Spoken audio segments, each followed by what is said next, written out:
Ben, we've got to talk about Eberechi Eze because this is a player that a lot of Arsenal fans still have on their wish list, despite the Gunners doing lots of business already. How likely is it, in your opinion, that this is a transfer that gets completed before the end of the window? Yeah, I think Arsenal have held the talks on the Eze side and they know that he's keen on the move. They view him more as a number 10, and then you have the option to use Eze or Noni Madueke on that left-hand side. But the feeling is outgoing is going to be as important as just bidding to Crystal Palace. And this is where there's a question mark with both extremes possible over Gabriel Martinelli and Leandro Trossard. On the one hand, they've both had outreach to sign a new deal. If the window shuts, you would think that Arsenal will ramp up efforts to tie them down. But with the window open, and even though they've had some positive talks with each player, maybe one of them could depart and it could open up the door. So I think Arsenal have got a big decision to make, because if one of those depart and it could open up the door. So I think Arsenal have got a big decision to make, because if one of those two leaves, they could pivot for a left-wing specialist.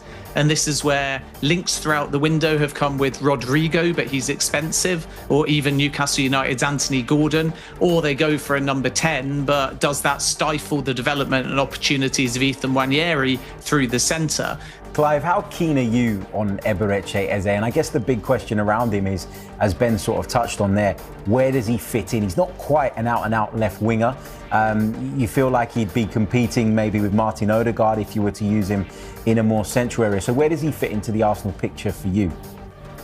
And his technical ability, which I think is really, really high. Watching the games over in the Far East, I thought some of our technical ability on the ball was quite low. Regardless of the fact it's pre-season, we've got heavy legs, etc. You're looking for more technicians.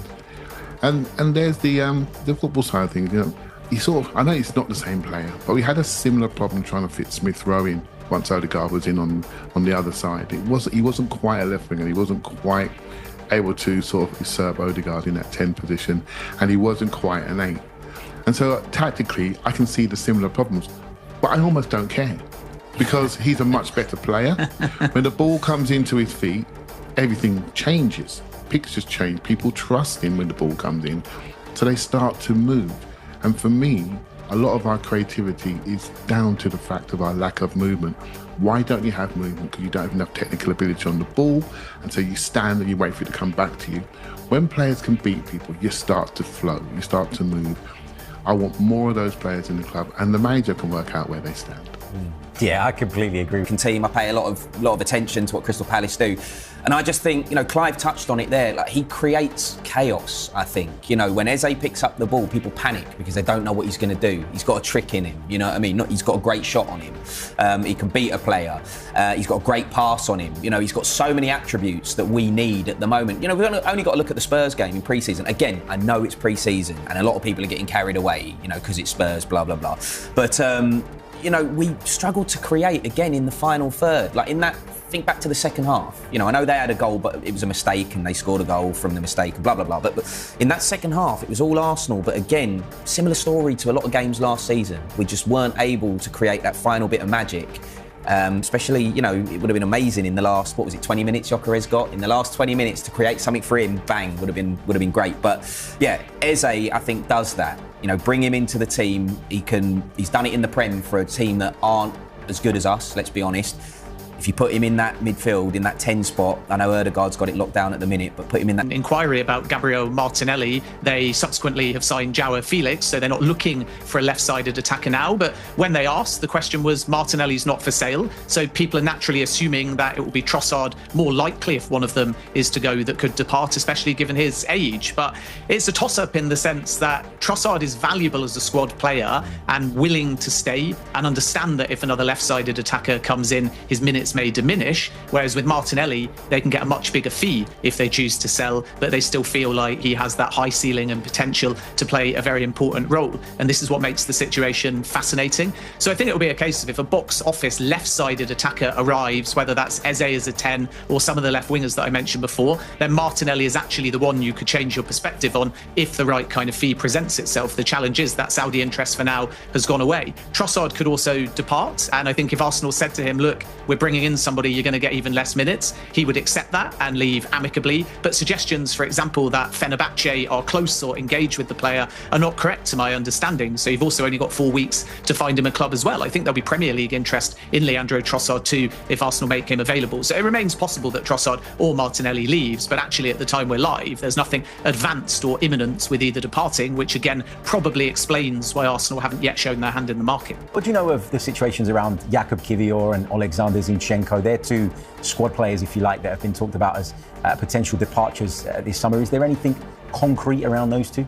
Yeah, very concrete. Jakub Kiwior is subject at the moment of active talks with Porto. They're the front runner as it stands. Alexander Zinchenko is drawing interest from several clubs, including Fulham. Actually, I can tell you that Anthony Robinson is subject of an approach from Saudi Arabia too. And naturally, if he goes, Fulham might step up their interest. But that contact that Fulham had with Zinchenko was actually widely reported back in June. So now we're heading into August and there's no development yet. Arsenal told Fulham at the time if they were to sell Zinchenko, they'd want about £15 million. So both of these players are possible in terms of exits. At the moment, I would say Kiwior is more advanced and by all accounts is open to a move to Porto. And then, of course, away from the defence, you have Fabio Vieira as well. West Ham United have considered the Arsenal midfielder. And in addition, you've got Stuttgart at the moment, who are really the club pushing to try and get a deal over the line. So I think we'll see a flurry of Arsenal outgoings now, and that's important to trim the squad size, clear a bit of wage bill space, keep the chemistry balanced. And then maybe in the next week or two, we'll start to see Arsenal go for at least one more big signing. Clive, if you'd have asked me 6 months ago whether I'd sell Jakub Kiwior this summer, my answer might have been yes. But watching him at the back end of last season, stepping into those big games against Real Madrid, against Paris Saint-Germain, and really sort of growing into the role over time, my view has changed on Jakub Kiwior. Where are you at with the Polish defender? Would you consider offers for him this summer, or would you see him as an integral part of the squad? So polite Harry might have been yes to sell him. A lot of people were petrified when he was coming to those big games, and because they remember the mistakes, right? They remember the issue we had against Leroy Sané, against Bayern Munich, and they extrapolate that forward into other games, other eras. So he's a player that just needs rhythm, and once he's in the team, he looks really, really good. His passing, medium, long distance, is as good as anybody in the team, and he's always fit and ready, you know, despite not playing for many, many weeks. So I have a big appreciation for him, but issues around Kiwior, maybe Martinelli touching what Ben said, is something we have to think about, because at this moment in time, the value is in those two players. They're at a decent level and their value is not crashed. And what we tend to do is we hold on to them until the value disappears, and then we ask ourselves, why can't we sell like Chelsea or Liverpool? Well, this is why. You know, so Liverpool could have held on to Gerald Quanta, for example, but have taken the money on him, took it early, and said, you know what? He needs to go and play. They've probably got a little buyback in there down the road because he's a really good player, just needs to play. But we don't do that. We hold on to our darlings a little bit longer. And then when they don't quite make it, we're in some trouble. So sometimes, despite liking the players, from a business perspective, you have to move forward and reinvest that money. And it's painful, right? Because I love Martinelli. You know, the goal that we conceded against Spurs when Trossard was slow getting out, was against Newcastle, so when Trossard was slow getting out there, they go down the line and cross it and score.